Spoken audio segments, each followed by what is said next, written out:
News Maharashtra K9 आवाज जनतेचा। पिंपरी चिंचवडमधील महानगरपालिकेच्या वतीने यमुनानगर हॉस्पिटल सेक्टर 22 या ठिकाणी परंतु सेक्टर 21 यमुनानगर भागामध्ये नागरिकांना त्या भागात जाण्यासाठी मोठा संघर्ष करावा लागतो। रस्त्याच्या मधोमध येण्या जाण्यासाठी अनेक गाड्यांचे अपघात या ठिकाणी घडतात याची जाणीव घेऊन या भागातील सामाजिक कार्यकर्ते शिरीष जेदे यांच्या माध्यमातून आणि त्यांच्या पाठपुराव्यामुळे आज यमुनानगर येथील पवळे क्रीडांगणामध्ये 4 रूम्स हॉस्पिटलसाठी पिंपरी चिंचवड महानगरपालिकेच्या वतीने देण्यात आलाय। यासाठी शिरीष माने पिंपरी चिंचवड आयुक्त तसेच महाराष्ट्राचे मुख्यमंत्री यांच्याकडे वेळोवेळी पाठपुरावा करून या ठिकाणी यमुनानगरच्या नागरिकांच्या समस्यांसाठी वेळोवेळी निवेदन देऊन आणि पाठपुरावा करून आणि या भागातील आमदार महेशदादा लांडगे यांच्या मार्गदर्शनाखाली आज यमुनानगरचे हे हॉस्पिटल सुरू करण्यात आले आहे। यामध्ये सकाळपासून नागरिकांनी चांगला प्रतिसाद ज्येष्ठ नागरिकांनी घेतला, तरी यापुढे हे हॉस्पिटल कंटिन्यू वेळेत सुरू होणार आहे असे यावेळी या भागातील डॉक्टर्स आणि नर्स आणि सामाजिक कार्यकर्ते यांनी सांगितले आहे। या ठिकाणी जिजाऊ हॉस्पिटलसाठी उपलब्ध असे डॉक्टर्स यांचे नाव डॉक्टर सय्यद, डॉक्टर साळवे, ज्येष्ठ वैद्यकीय अधिकारी डॉक्टर विद्याधर पल्ले, वैद्यकीय अधिकारी डॉक्टर मंगेश भामरे, वैद्यकीय अधिकारी ऋषिकेश नलावडे, स्टाफ ब्रदर संग्राम पवार, वॉर्ड बॉय सेवेसाठी नियुक्ती करण्यात आले। तरी डॉक्टरांची आम्ही संवाद साधलाय। त्यांनी सांगितले यापुढे हॉस्पिटल वेळेत सुरू करण्यात येणार आहे। या भागामध्ये अनेक नागरिकांना ताप, थंडी, खोकला, थायरॉइड, उच्च रक्तदाब, मधुमेह, पोटदुखी, अंगदुखी, अशक्तपणा सध्या या उपचारावरती या ठिकाणी उपचार दिले जात आहेत, परंतु पुढील महिन्यापासून लहान मुलांचे लसीकरण असे विविध आजारांवरती या ठिकाणी उपचार दिले जाणार आहेत। तर या जिजाऊ हॉस्पिटलमध्ये यमुनानगर हॉस्पिटलचा जो ताण होता तो कमी होऊन जाईल। तसेच या भागामध्ये यमुनानगर हॉस्पिटलचं नामकरण करण्यासाठी काही नागरिकांच्या सेक्टर 22 मधनं गाठ घातलं होतं की नामकरण माता रमाई सावित्रीबाई फुले नाव करण्यात यावे, परंतु या माध्यमातून आज यमुनानगर हॉस्पिटल झाल्यामुळे त्याचं नाव जिजाऊ असे शासनाच्या वतीने वरून आल्यामुळे हा प्रश्न मार्गी लागला। याला श्रेय म्हणजे या भागातील सामाजिक कार्यकर्ते शिरीष जेदे यांच्या प्रयत्नामुळे आणि तसेच प्रथमेश आंबेडकर या युवा कार्यकर्त्यांच्या प्रयत्नांमुळे त्यांच्या प्रयत्नांना आज यश आलंय। त्यामुळे आज यमुनानगर भागातील नागरिकांमध्ये आनंदाचं वातावरण निर्माण झालंय, कारण या भागात हॉस्पिटलमध्ये निगडी, गावठाण, यमुनानगर, सायनाथनगर भागातील सर्व नागरिकांना, लक्ष्मीनगर या सर्व भागातील नागरिकांना या हॉस्पिटलचा फायदा घेण्यात येणार आहे असं सर्व नागरिकांमध्ये चर्चा आहे। परंतु यमुनानगरमध्ये हे हॉस्पिटल उपलब्ध झाल्यामुळे जिजाऊ हॉस्पिटलमुळे सर्व नागरिक, ज्येष्ठ नागरिक यांच्या चेहऱ्यावरती आनंदाचं वातावरण दिसून आलं। नागरिकांनी, ज्येष्ठ नागरिकांनी स्वतःहून या ठिकाणी आपला बीपी वगैरे सर्व चेक करून घेतला आणि सकाळपासून मोठ्या प्रमाणात प्रतिसाद या हॉस्पिटलला मिळाला। या भागातील काही नगरसेवकांनी या हॉस्पिटलसाठी विरोध केला, परंतु तरी सुद्धा त्यांच्या विरोधाला युवा नेते शिरीष यांनी न जुमानता त्यांनी आणि त्यांच्या सहकार्याने पाठपुरावा करून हे हॉस्पिटल यमुनानगर, निगडी, साईनाथ नगर या सर्व भागातील नागरिकांसाठी हे हॉस्पिटल उपलब्ध करण्यासाठी त्यांनी पाठपुरावा करून त्यांच्या पाठपुराव्याला यश आले आणि आज हे हॉस्पिटल या ठिकाणी सुरू करण्यात आले। त्याबद्दल यमुनानगरचे लोक सर्व आनंदित आहेत। नमस्कार, मी रामदास ताटे, न्यूज महाराष्ट्र K9 मुख्य संपादक।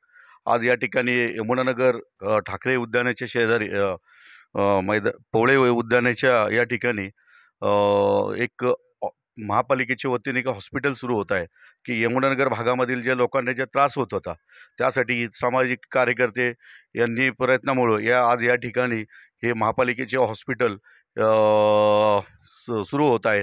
त्या संदर्भात या ठिकाणी ज्यांनी परिश्रम घेतले असे सामाजिक कार्यकर्ते, जो गोरगरिबांसाठी युवा लढणारे गिरीश भाऊ यांच्या माध्यमातून आज या हॉस्पिटलला सुरुवात झालेली। आपण जरा आपण त्यांच्याशी संपर्क साधू। नमस्कार, आपलं नाव? नमस्कार भाऊ, शिरीष जगदीश जेदे। मी या ठिकाणी गेले 18 ते 19 वर्ष यमुनानगरमध्ये सामाजिक कार्यकर्ता म्हणून काम करत आहे। या ठिकाणी आपण यमुनानगरच्या रहिवाशांना आज प्रभाग क्रमांक 13ची वॉर्ड संख्या बघितली असता जवळजवळ 47,000 लोकसंख्येचा हा वॉर्ड आहे। या वॉर्डामध्ये जवळपास सेक्टर 21 आणि सेक्टर 22 असे 2 भाग मोडले जातात। त्या सेक्टर 22ची लोकसंख्या 20-25 हजार आणि जवळजवळ सेक्टर 21ची लोकसंख्या ही 20-21 हजाराच्या आसपास आहे। तर त्या अनुषंगाने वैद्यकीय विभागावर देखील ताण होता की एकाच ठिकाणी तेवढी गर्दी होणं किंवा या ठिकाणाहून इकडच्या लोकांना उपचार घेण्यासाठी त्या बाजूला जाणं, हे थोडंसं रस्ता मेन हायवे असल्यामुळे ओलांडून जाणं थोडंसं कठीण होतं। त्यामुळे गेले एक 7-8 महिने आम्ही प्रयत्न करत होतो की यमुनानगरच्या रहिवाशांसाठी एक स्वतंत्र क्लिनिक या ठिकाणी उपलब्ध व्हावं।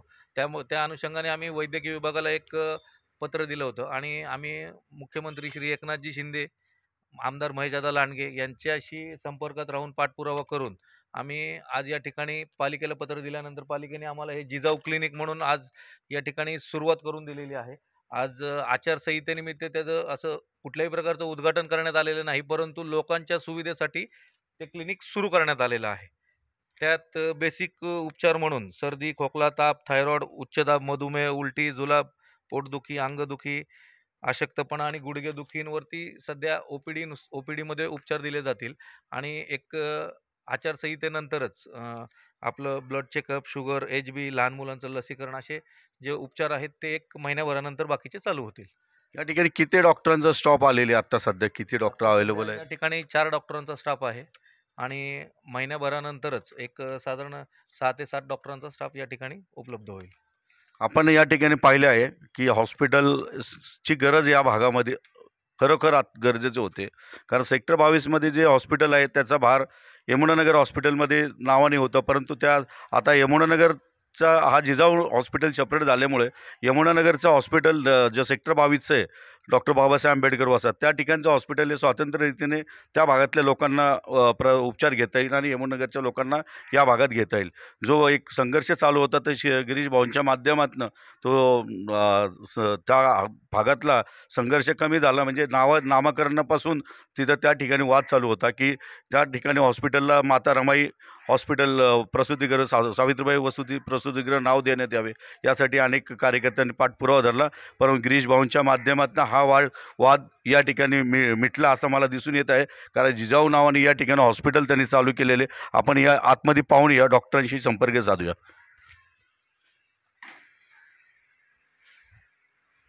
नमस्कार डॉक्टर साहेब, आपलं नाव? ब्रदर आहे, स्टाफ नर्स, आतमध्ये डॉक्टर आहेत. अच्छा. आपल्याला कसं वाटतं या भागामध्ये आपण हॉस्पिटल आलात?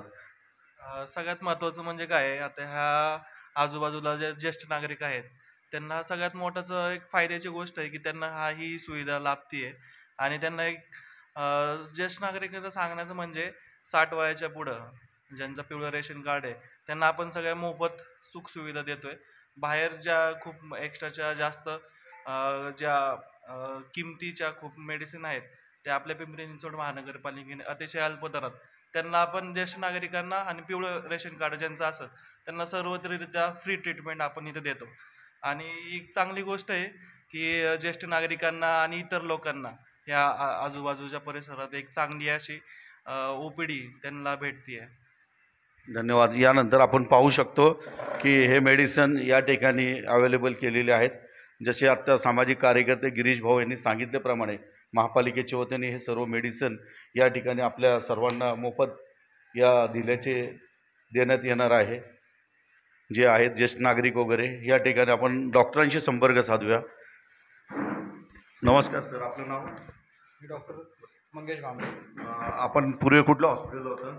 मी इथंच होतो यमुनानगरच्या मेन ब्रांचला. अच्छा. आता आपण या यमुनानगरच्या मेन ब्रांचपासून इकडं आलं जिजाऊ हॉस्पिटल जे आपलं यमुनानगरमध्ये सुरू झाले. आपल्याला कसं एकंदरीत कसं वाटतं या भागातल्या आणि त्या भागातल्या वातावरणामध्ये? या भागातलं वातावरण म्हणजे जे ज्येष्ठ नागरिकांना रोड क्रॉस करण्याचा जो त्रास होत होता किंवा हा DP रोड हे मोठा असल्याकारणाने आणि इकडच्या लोकांना त्या साईडला यायला खूप हार्ड जात होतं, कठीण जात होतं. ते आता इकडच्या सगळ्या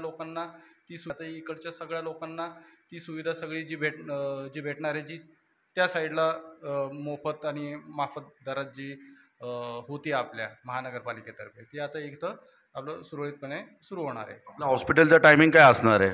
हॉस्पिटलचं टायमिंग आता सध्या फक्त 1.5 तासासाठी ह्या 1-1.5 हप्त्यासाठी सुरू केलं आहे आता आपण, पण तो नंतर 9 ते जो आपला रेग्युलर आहे तर त्यावेळेत तो होणार आहे सुरू. धन्यवाद. या ठिकाणी आपण पाहिले की संबंधित डॉक्टरांशी आपण हे केलं. हॉस्पिटलचं आता सध्या स्टॉप कमी आहे पण आठवड्याभरात पूर्ण स्टॉप होणार आहे.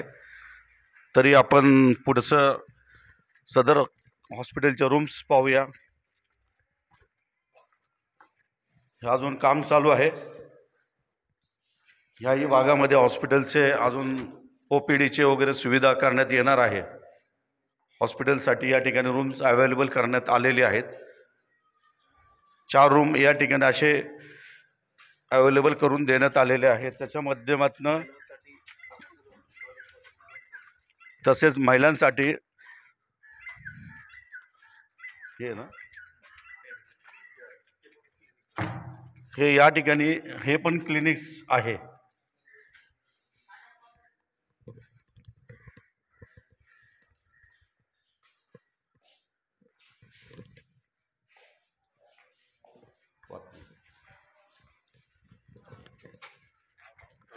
तसेच स्वातंत्र्य हे लेडीज टॉयलेट आहे.